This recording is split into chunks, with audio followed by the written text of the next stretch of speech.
வணக்கம். நான் சுதர்ஷன் மகேஷ். கேரளா நம்மோட சேர்ந்து இந்த வருடம் ஏப்ரல், மே மாதத்துல சட்டமன்ற தேர்தலை சந்திக்கவிருக்கிறாங்க. சமீபத்துல தான் அங்க உள்ளாட்சி தேர்தல் நடந்திருந்தது.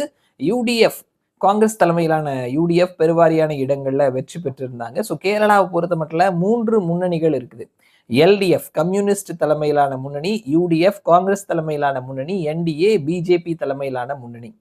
எல்டிஎஃப் அண்ட் யுடிஎஃப் 2 பேரும் தான் திமுக அதிமுக மாறி மாறி ஆட்சியில இருந்திருக்கிறாங்க.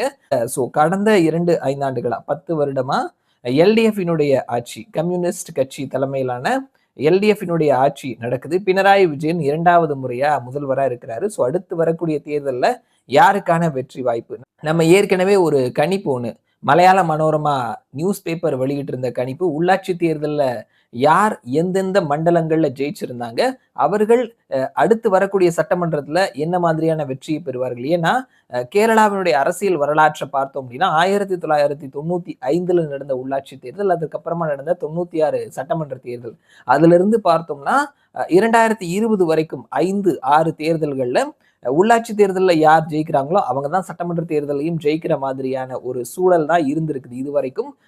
அந்த வகையில போன முறையில யார் ஜெயிச்சாங்க, இந்த முறையில யார் ஜெயிக்கிறதுக்கான வாய்ப்புகள் இருக்குது அப்படின்றத பார்த்திருந்தோம். இந்த உள்ளாட்சி தேர்தலில் காங்கிரஸ் தலைமையிலான யுடிஎஃப் அந்த அணி தான் பெருவாரியான இடங்கள்ல வெற்றி பெற்றிருந்தாங்க. கிட்டத்தட்ட அதே மாதிரி 1995, 96 அதுல இருந்து 2025-26 வரைக்கும் எல்லா தேர்தலையும் அனலைஸ் பண்ணி ஒரு ரிப்போர்ட்டை ஒருத்தர் கொடுத்திருக்கிறாரு, டோனி தாமஸ் அப்படின்ற பர்சன். ஒவ்வொரு தேர்தலையும் எவ்வளோ சீட் அவங்க ஜெயிச்சிருந்தாங்க, இவங்க ஜெயிச்சிருந்தாங்க அப்படின்னு சொல்லிட்டு எல்லா ரிப்போர்ட்டையும் கொடுத்து கடைசியா இந்த 2025 யாருக்கான வாய்ப்பு இருக்குது அப்படின்றதையும் அவர் கொடுத்திருக்கிறாரு. கேரளாவை பொறுத்த மட்டும் மொத்தமா 140 தொகுதிகள், 71 இடங்களை பிடிப்பவர்கள் வெற்றி பெறுவார்கள். கம்யூனிஸ்ட் கட்சி தற்பொழுது ஆட்சியில் இருக்கிறாங்க. அவர்கள் ஆட்சிக்கு எதிரான அலை அப்படின்றது அதிகமாவே இருக்குது. இந்த தொடர் தோல்விக்கு காரணம் லோக்சபா தேர்தலையும் ஒரே ஒரு தொகுதி மட்டும் தான் கிடைச்சது கம்யூனிஸ்ட் கட்சி தலைமையிலான எல்டிஎஃப்க்கு. உள்ளாட்சி தேர்தலையும் ஒரு தோல்வியை சந்தித்திருந்தாங்க.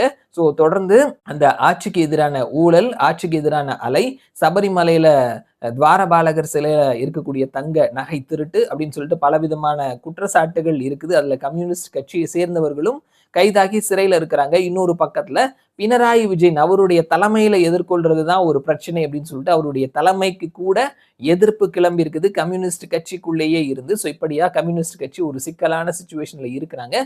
இந்த நேரத்துல டோனி தாமஸ் அவருடைய கணிப்பு அப்படின்றத பார்த்தோம்னா உள்ளாட்சி தேர்தல் வழியா அவர் எல்லா எலெக்ஷனையும் சேர்த்து கணித்திருக்கிறாரு. நம்ம இந்த எலெக்ஷன்ல அவருடைய கணிப்பு எந்த கட்சி எந்த கூட்டணி எவ்வளோ இடங்களை பிடிப்பார்கள் அப்படின்றத பேசலாம்.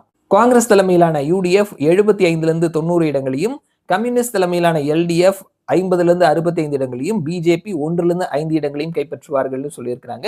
கிட்டத்தட்ட மலையாள மனோரமாவும் இதே மாதிரியான ஒரு ரேட்டிங் தான் கொடுத்திருந்தாங்க. அவங்க 80, 58, 2 அப்படின்னு சொல்லி கொடுத்திருந்தாங்க. இவர் வந்துட்டு காங்கிரஸ் தலைமையிலான யுடிஎஃப் 75 90 இடங்களையும், கம்யூனிஸ்ட் தலைமையிலான எல்டிஎஃப் 50 65 இடங்களையும், பிஜேபி 1 5 இடங்களையும் கைப்பற்றுவார்கள்னு சொல்லியிருக்கிறாங்க.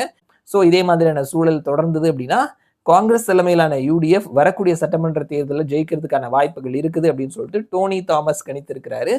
கேரளா சார்ந்த கருத்து கணிப்பு முடிவுகளும் கூட வந்திருக்குது. அதை நம்ம வரக்கூடிய நாட்களில் நம்முடைய சேனல்ல நான் பகிர்ந்துக்கிறேன். மறுபடியும் நான் உங்களை இன்னொரு வீடியோவில் சந்திக்கிறேன். அது வரைக்கும் நன்றி.